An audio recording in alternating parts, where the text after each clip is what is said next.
이 두 개에 따라서도 100만 원까지 차이가 날 수가 있어요. 그렇기 때문에 내가 지금 10,000원 아끼는 것보다도 훨씬 큰 효과를 낼 수가 있는 거죠. 연봉은 가장 관심이 많은 분야일 텐데 제가 뜸들이지 않고 바로 알려드리겠습니다. 그래서 하는 만큼 번다라고 하면 너무 재미가 없죠? 재미없었어요 진짜. 기업 또는 자산가 분들만 그분들이 알아야 되는 거 아닌가? 라는 것에서 세금은 좀 뭔가 등한시되게 되는 부분이 있거든요. 세금은 왜 직장인 사회초년생도 알아야 할까요? 안녕하세요. 저는 세무사로 활동하고 있는 혜택스입니다. 세무사가 정확히 어떤 일을 하는 건가요? 일단은 세무사라고 하면 세금과 관련된 모든 일을 하기는 하는데요. 크게 두 가지로 나누어져요. 그래서 사업자들 세금과 그리고 자산과 관련된 세금 이렇게 두 가지로 나누어집니다. 아, 그러면 지금 나이가 20대로 알고 있는데 어떻게 그 어린 나이에 내가 세무사가 되어야겠다고 생각을 한 건지 그게 너무 궁금하거든요. 제가 처음에는 경영학과를 나와가지고 경영학과에서 할 수 있는 전문직 직종을 하고 싶었어요. 그래서 처음에는 경영 컨설팅 회사에 들어갔는데 수치로 표현할 수 없는 그냥 추상적인 일들을 많이 하는 거예요. 그래서 수치로 표현할 수 있는 일을 해야겠다라는 생각을 했고 그러다가 세무사 공부를 시작하게 됐습니다. 아, 그럼 세무사가 된 지는 얼마나 된 거예요? 세무사 된 지는 3년 정도 됐습니다. 처음부터 내가 개업을 해서 시작한 건지 아니면 처음에는 어떻게 시작한지가 궁금한데. 일단 세무사 합격하고 나면 법적으로 6개월 정도 수습 교육을 받아야 돼요. 그래서 그 회사에 들어가서 일을 하게 되고 그러고 나서 근무세무사라고 하는데 그 회사에서 계속 일할 수도 있고 보통은 다른 회사로 찾아가서 일을 해요. 그래서 근무생활 3년 정도 하다가 창업을 하게 됐습니다. 아, 그러면 개업을 하시게 된 계기는 어떤 거예요? 일단은 퇴사할 때는 제가 회사에서 집까지 거리가 3시간 정도였어요. 그래서 너무 멀어서 시간이 아깝다는 생각이 들어서 퇴사를 결정하게 됐고 그리고 이제 한 달 정도를 쉬었는데 쉬다 보니까 개업을 해도 괜찮겠다. 나 이제 어느 정도 준비가 됐겠다. 그리고 사실은 제가 성공하는 사람들을 만나보면 그분들은 내가 완벽히 준비가 됐다고 해서 시작하지 않고 어느 정도 해볼 수 있겠다라는 자신감이 생기면 일단 문제를 저지르고 그 다음에 수습을 하면서 살아가더라고요. 그래서 괜찮겠다 싶어서 이제 창업을 하게 됐습니다. 지금 상호명이 혜택스로 알고 있거든요. 그 뜻이 혹시 뭔가 특별한 게 있을까요? 우선 일반인 분들이 세금 혜택은 엄청 멀리 있고 다가가기 어려운 거라고 생각을 하세요. 근데 사실은 조금만 알아보면 알 수 있고 그 세금 혜택이 그렇게 멀리 있지는 않거든요. 상담 오시는 것도 1시간 정도만 시간 내실 수 있으면 자기한테 맞는 혜택을 찾아갈 수가 있어요. 근데 제가 예전에 세무사가 되기 전에 취득세 관련해서 상담을 받고 싶었던 적이 있었는데 세무사 공부를 하는 저도 세무상담을 신청하기가 어려운 거예요. 어느 사람한테 찾아가서 물어봐야 될지도 모르겠고 수수료는 얼만지 이런 것들을 다가가는 과정 자체가 너무 멀리 있다는 생각이 들어서 당신의 세금에 혜택을 드릴게요 라는 문구를 가지고 이제 세금 혜택을 여러 사람들한테 전파하는 사람이 되고 싶어서 세무회계 혜택이라고 짓게 됐습니다. 이건 이제 개인적인 질문이긴 하지만 연봉이 얼마 정도 되는지 공개해 줄 수 있나요? 연봉은 가장 관심이 많은 분야일 텐데 제가 뜸들이지 않고 바로 알려드리겠습니다.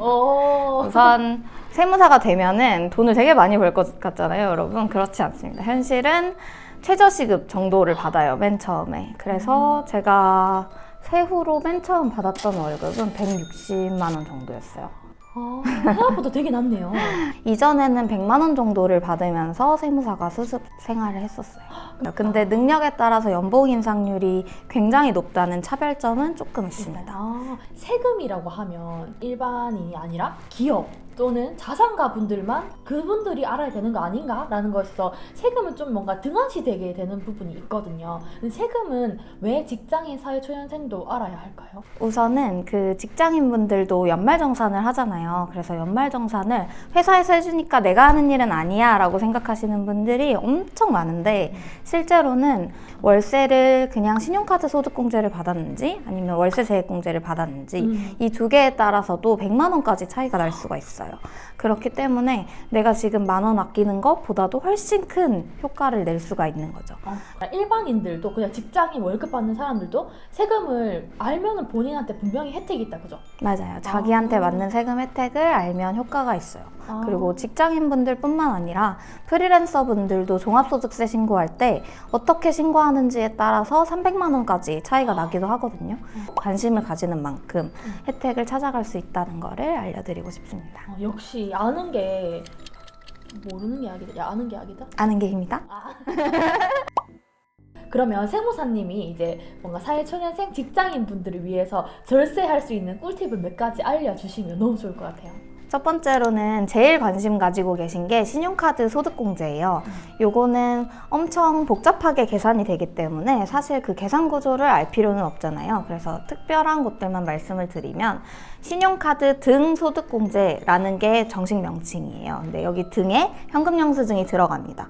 보통 사람들은 신용카드 소득공제라고 기억을 하고 있다 보니까 신용카드를 써야만 하는 줄 아는데 실제로는 현금영수증이나 체크카드가 공제율이 30%라서 2배나 더 높습니다. 만약에 신용카드 혜택 때문에 사용을 한다라고 하면 총급여의 25%까지는 신용카드 사용을 하고 그거를 넘치는 부분은 신용카드 말고 현금영수증이나 체크카드로 사용을 하는 게 훨씬 유리합니다. 그리고 다음으로는 청약을 보통 넣으시는 분들이 있어요. 청약은 20만 원까지 공제가 되는데 그래서 연 240만 원이지만 청약을 그렇게 많이 넣지는 않잖아요. 그래서 일반적으로는 청약 혜택을 받을 수 있는 10만 원을 넣고 120만 원 공제를 받는 게 일반적입니다.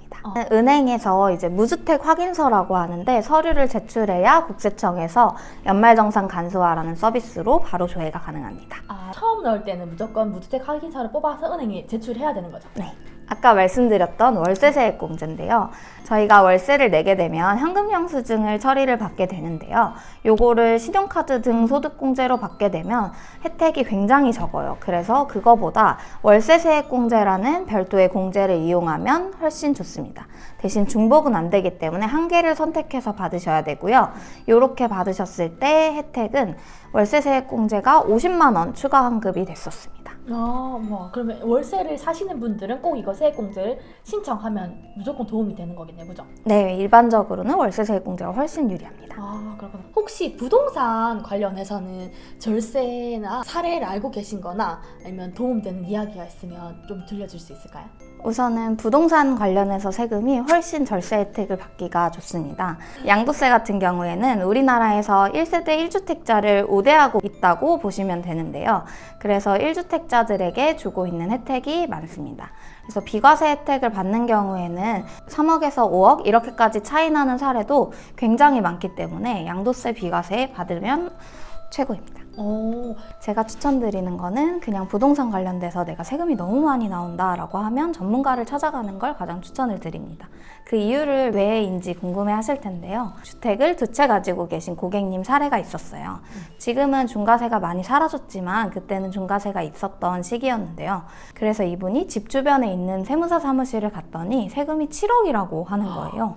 그래서 너무 많이 나오니까 다른 데를 수소문해서 다녔는데 다른 데에서 3억이라고 한 거예요. 근데 7억에서 3억으로 줄어드는 걸 보니까 한 군데만 더 가봐야겠다 하고 저를 찾아오신 거였어요. 절세 혜택 중에 그분에게 적용 가능한 혜택이 하나 있었어요. 그래서 그거를 적용했을 때 나오는 세금은 2천만 원이었습니다.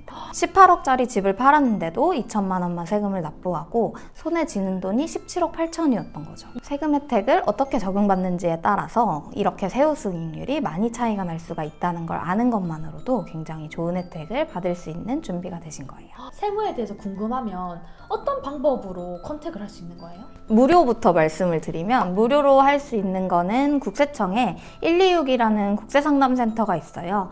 그래서 거기 전화하시면 일반적인 거에 대한 세법을 상담하실 수가 있고요.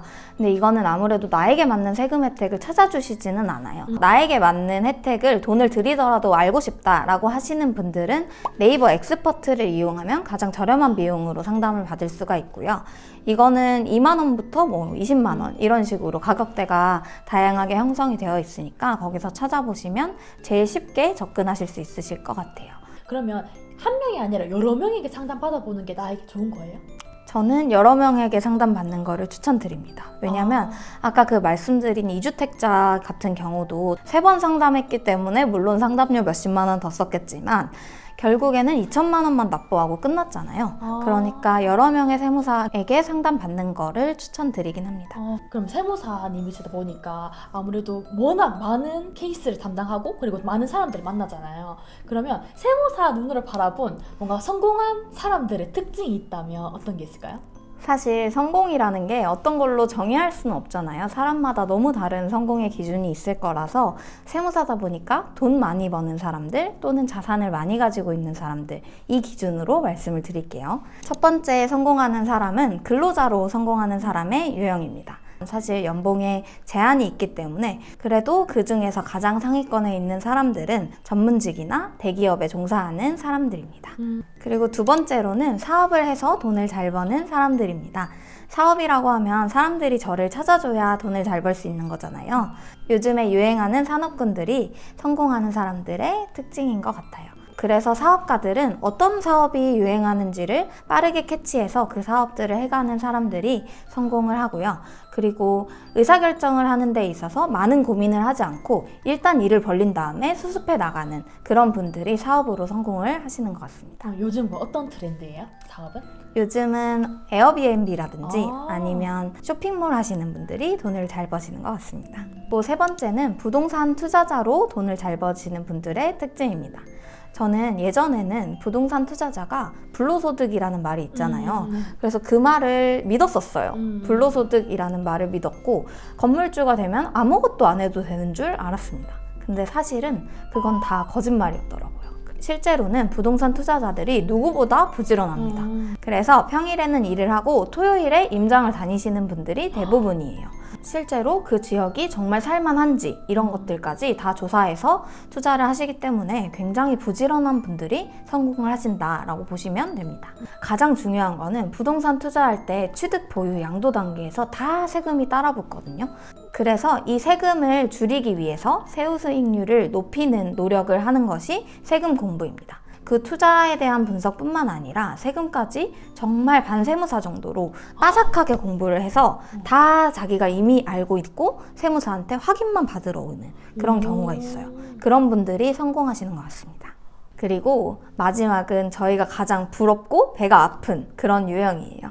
뭐냐면 부자의 자녀입니다. 아, 왜 자녀예요? 미성년자인데도 집을 그냥 증여받는 경우가 있어요. 미성년자는 사실 증여받으면 증여세 낼 돈도 없잖아요. 그 증여세까지 부모님이 내주시는 경우가 많습니다. 세무사님이 만나본 최고의 자산가, 최고의 부자는 어떤 분이셨는지, 자산이 어느 정도였는지 실제적인 경험이 궁금하거든요. 기억에 남는 분은 제가 혹시 부동산 몇 채 정도 가지고 계세요? 라고 물어봤을 때 기억이 안 나요. 그 기억, 그만큼 내가 몇 개 갖고 있는지 가늠이 안 가는 네. 경우. 그래서 기억이 안 난다고 하신 분이 계셨고 실제로 20채 정도 가지고 계셨던 분이 있었습니다. 그분들은 와서 어떤 상담을 받으시나요? 뭐 먼저 팔면 좋을지 보통 물어보시는 편이에요. 어떤 거 먼저 파는지에 따라서 세금이 8천만 원, 1억 이렇게 차이가 나거든요. 뭘 먼저 파는 게 좋을지에 대한 플랜을 짜고 가시는 게 일반적입니다. 그러면 세무사님은 하루 일과가 어떻게 되세요? 보통 출근하면 그 전날에 문의가 왔던 것들을 해결하는 편이고요. 그리고 세무상담이 접수가 되면 사전에 어떤 것들을 준비해 주셔야 되는지 자료를 안내를 드립니다. A안을 했을 때 B안을 했을 때 세금 차이가 당연히 날 거잖아요. 그거에 따른 시뮬레이션을 돌려서 제일 적게 세금을 내실 수 있도록 결과를 산출하는 일을 주로 합니다. 그 정책 변화에 따른 세금 혜택을 찾아서 알려드리기도 하고 그리고 기존에 알려드렸던 상담 내용과 새로운 정책으로 인해서 변동되는 경우가 있으면 그 고객님을 찾아가지고 연락드리기도 합니다. 혹시 마지막으로 하고 싶은 말이 있다면 간단하게 해주시면 좋을 것 같아요. 제가 유튜브 채널을 준비하고 있는데요. 일반인들에게 세금 혜택 정보는 너무 어렵고 다가가기에 멀리 있는 거라고 알게 됐어요. 그래서 그 세금 혜택과의 거리를 좁히고 싶다라는 생각을 가지게 되었고 제 유튜브 슬로건은 구독과 좋아요를 통해 세금 혜택과 가까워지세요로 정했거든요. 그래서 여러분들께 조금 더 가깝게 다가갈 수 있는 세금 혜택이 되도록 노력하겠습니다.